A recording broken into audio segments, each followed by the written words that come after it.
jërëjëf Fatick ñoo am mbégte kon dalal Momar Ndao moom moo jiite ASCOSEN association des consommateurs yu Sénégal ñi ngi ko doon wax prétexte bi mooy weeru koor bi ñuy dëgmal ak tamit li nga xamante ni mooy denrée yeeg njëg yi ci kanam sax ministre du commerce dina ci indi ay leeral mais laataa loolu Momar Sénégal dafa nekk ci tiis ak génn àdduna juge d'instruction premier cabinet di Samba Sall xëy na xam nga ko wala dégg nga ko ñu bëggoon seede déjà. waaw xam nga dafa am loo xam ne dafa am ñu ko yàlla di teg. suñ la joxee liggéey boo xam ne liggéeyu policier la xam nga il faut nga jàpp nit suñ la lekkee joxee liggéeyu juge il faut nga jàpp nit parce que il faut nga àtte te àtte day ànd ak jàpp maanaam nga ne jàpp leen kii yóbbu fii pour ñu jubbanti ko et cetera donc liggéey bu nekk nag des fois day am ay situation yu muy créer liggéey la yoo xam ne da nga koy nangu mu nekk sa liggéey nga di ko def mu nekk loo xam ne des fois di nga jël ay décision ndax bu fekkee policier nga nit def lu mu war a def nga teg ko ci yoon moom dana la mere mais dafa xamul ne yoon moo la teg pour que nga def li nga xam ne moom lañ la sax donc des fois day nekk liggéey yoo xam ne yu métti lay doon donc mun naa comprendre man juge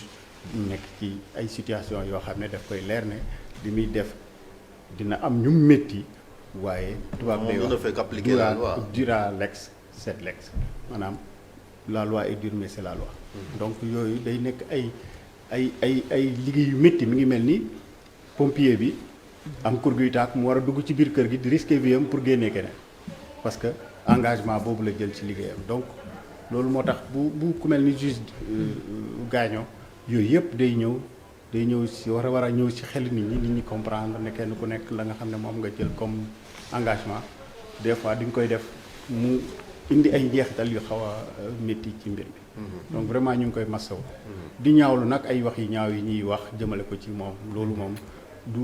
du sax suñu culture ñun Sénégal melu ñoom kon na nit ñi delloo si waat xel yi qu'est-ce que nous arrive ba yooyu ñu egg si foofu waaw dafa mel ni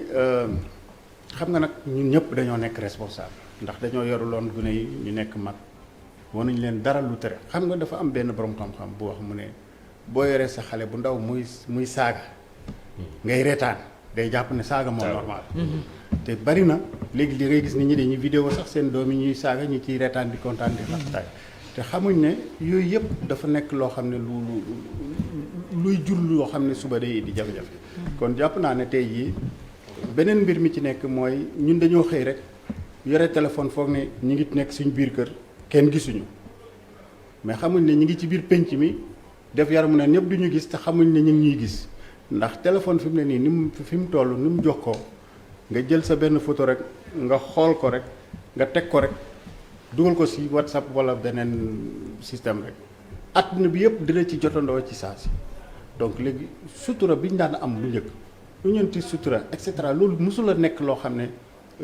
Sénégal jàppoon na ne loolu defin la daal donc ñuy roy sax di wax liberté dëkk yooyu amul loolu. mais yéen da ngeen défendre consommateurs yi. li ci réseaux sociaux yi tamit war ngeen cee bàyyi xel. bu fekkee exactement ne intérêt consommateurs yi moo leen tax a jóg. parce que dérive yi. foofu lañ ko nemmee ko. exactement parce que effectivement ñun jàpp nañ ne réseaux sociaux yi lu ñu war a xoolaat la. lu ñu war a xoolaat parce que dafa mel ni paaka xam nga paaka mun nga cee defar lu baax mais mun nga cee rey nit donc réseaux sociaux yi ni ñu koy utiliser fi mu nekk nii dafa nekk loo xam ne war nañ koo xoolaat jàngalaat damay joxe benn exemple. am na lu garaaw loo xam ne mi ngi xew ci kër yi kenn seetlu ko da ngay am sa doom mu dem ba toog am 5 ans mënut a wax xam nga lu koy waral ngay jël téléphone bu yooxoo rek nga jox ko téléphone bi dinay wax mais waxi Mickey lay wax. xam nga Mickey yi muy seetaan ci affaire yi. 80% gosses yi nga xam ne bi ñu juddoo ba bi ñuy am ñeenti at dañ leen di jox téléphone mënuñoo wax. ñu bari dañ foog ne problème la nangam la fekk déedéet ñi ngi wax de mais ñun lañ jàpp dof parce que ñoom ñi ngi dund Mickey. di làkki Mickey di wax ay wax yoo xam ne du ngeen ko comprendre donc bari na ay famille yu bari yoo xam ne ñi ñu jël seen doom sax leen yóbbu ci ay psychologue fekk xale yi dara jotu leen mais monde bi ñu nekk ak monde bi ñu nekk ñun bokkul. yéen lan moo ci seen taxawaay ci loolu. alors ñun suñu taxawaay mooy alerter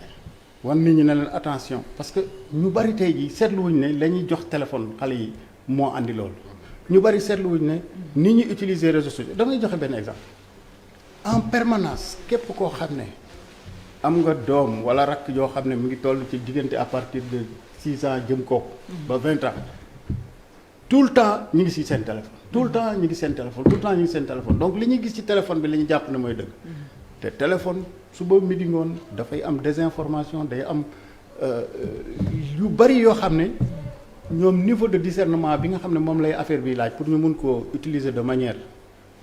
vraiment optimale duñ ko am donc loolu yëpp dafa tëb rek te dafa gaaw maanaam diir bi nga xam ne ci lañ duggee ci loolu ba toll ci niveau bi ñu ci toll dafa gaaw ba nga xam ne amuñ temps voilà exactement te ñun jéemuñoo jàngal suñ doom yi gis nga ñuy inventé yii nii duñ nangu seen doom yi nekk ci suba midi ngoon dañ koy tere ñoom seen bopp dañ koy tere seen i doom parce que xam nañ ne suñ ko gérewul dafay indi mooy laaj bi sax est-ce que tey jotul ñu jàngal nit ñi éduquer leen ci wàllu téléphone exactement ngir ñu xam utilisation bi naka lañ koy defee ak lan mooy lor yi ci biir exactement parce que xam nga tey jii boo xoolee dafa bari yoo xam ne ñun ñun parents yi jéemuñ cee encadrer xale yi bu fekkee ne xale mi ngi yore loo xam ne lu ne lu bon mi ngi ci biir parce que téléphone lu ne lu bon mi ngi ci biir lu ne lu baax a ngi ci biir mais lu ne lu bon mi ngi ci biir te defaloo formation waxtaanoo ak say doom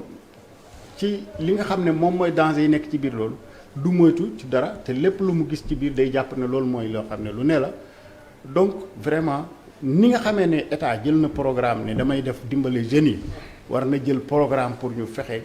dimbale ñi nga xamante ne bii ñoom ñooy utilisateur réseau yi da ngay gis ay maire sax yoo xam ne seen duñ comprendre sax dañuy gis ay kii di bës ay bouton dañuy gis ay affaire di bës ay bouton di bës ay kii di kii loo xam ne ëllëg ak si biir mën na leen a indil jafe-jafe yoo xam ne du ko comprendre donc vraiment yooyu daal ay nécessité la vraiment fondamentale pour que ñu xool nan lañ mën a dimbalee nit ñi pour que li ñuy utiliser li nga xam ne moom mooy réseaux sociaux yi mu bañ a nekk loo xam ne lu leen di lor. très bien ñu ñëw nag ci waxtaan wi ñu ngi ko doon wax sànq ci feek lu wees juróomi fan ñu ngi koor ku ne woon nag wax consommation bi ni muy yokkee ak yenn njëg yi ak prix yi ak tamit denrées yi ni ñu koy utiliser ñu bëggoon a xam yéen ñi nga xamante ni yéenay défendre intérêt consommateurs yi situation du marché tey ak quelques jours du Ramadan. waaw situation marché bi vraiment man damaa comprendre ba léegi li xew. qu'est-ce qui se passe. parce que da ngay xool lu mel ni ay soble borom soble yi nee na ñoom seen soble yi dafa lamb seen loxo. su pommee carotte. mais boo demee ci bitig bi ba léegi ñu ngi la koy jaay ay 400. ci loo xam ne ñoom daanaka dañ koy maye.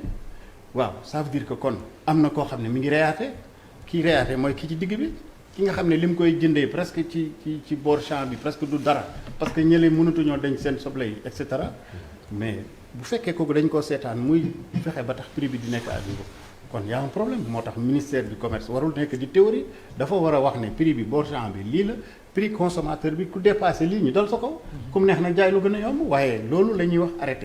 arrêté boobu mooy li nga xam ne mooy base légale bi tax ministère bi mun a jël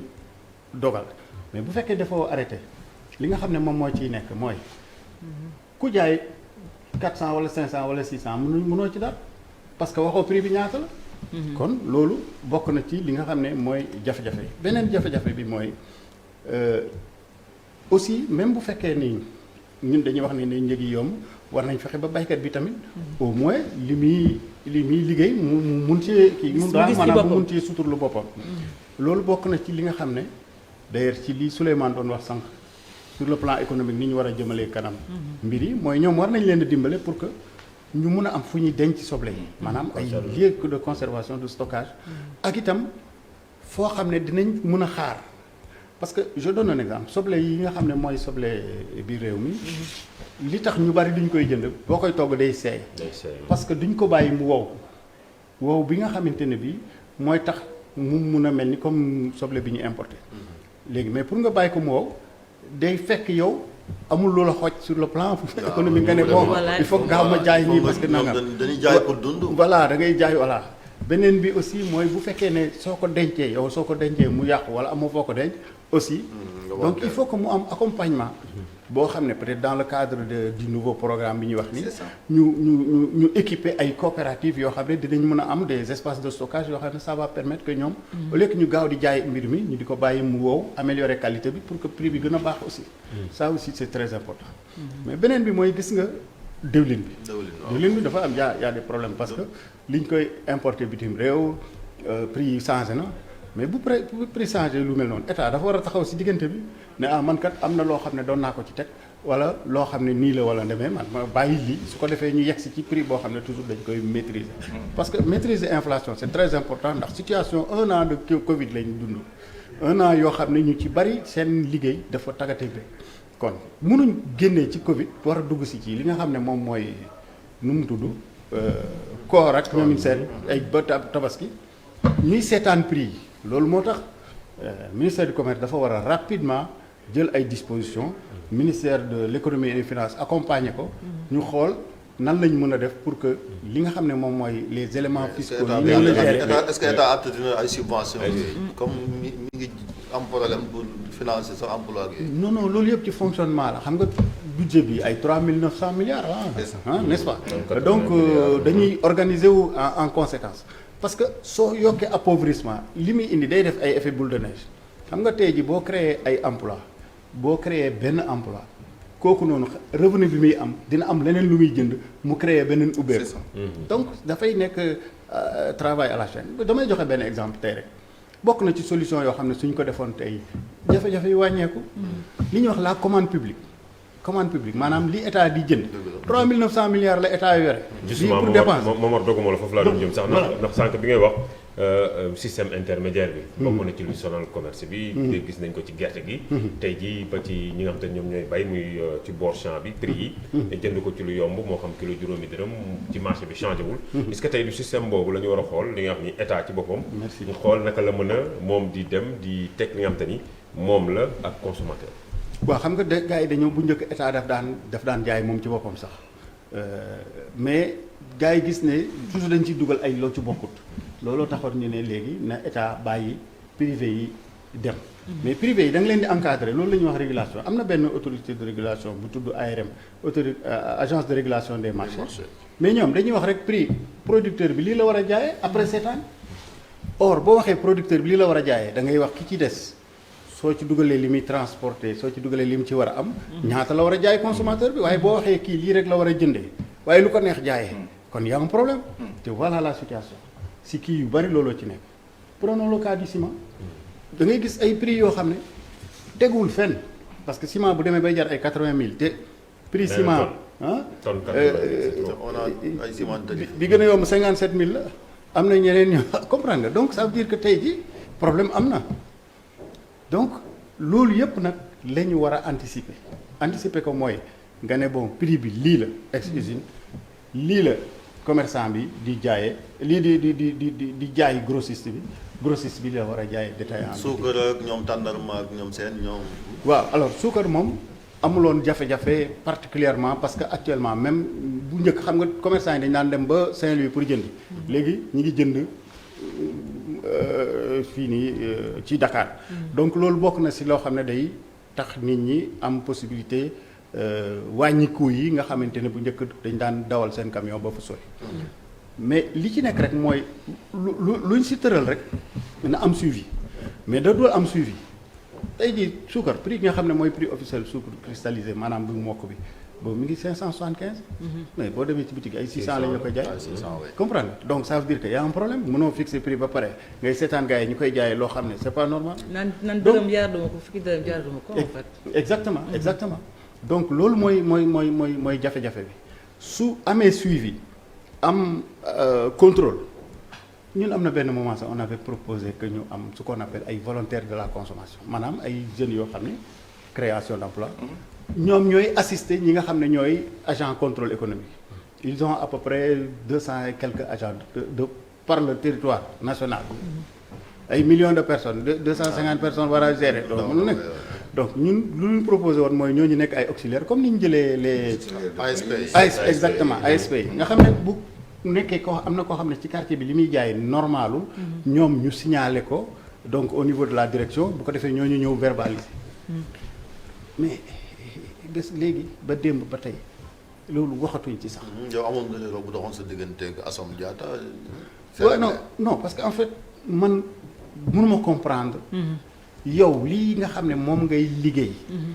base légale bi nga xam ne mooy tax nga mun koo def nga ne doo ko def doo jël arrêté ci dara te arrêté mooy prix lii la. moom yaay kan bay imposer ministre mu jël arrêté bi. déedéet mais loolu mooy liggéey bi xam nga ministre bi tey mënul wax kenn bul jaayee lii lu may mu ne prix bi lii la. waaw kon léegi su fekkee prix bi ministre bi dafa war a intervenir ci li nga xam ne mooy njëg yi nu muy intervenir rek mënul intervenir su waxul prix bi nangam la mënul intervenir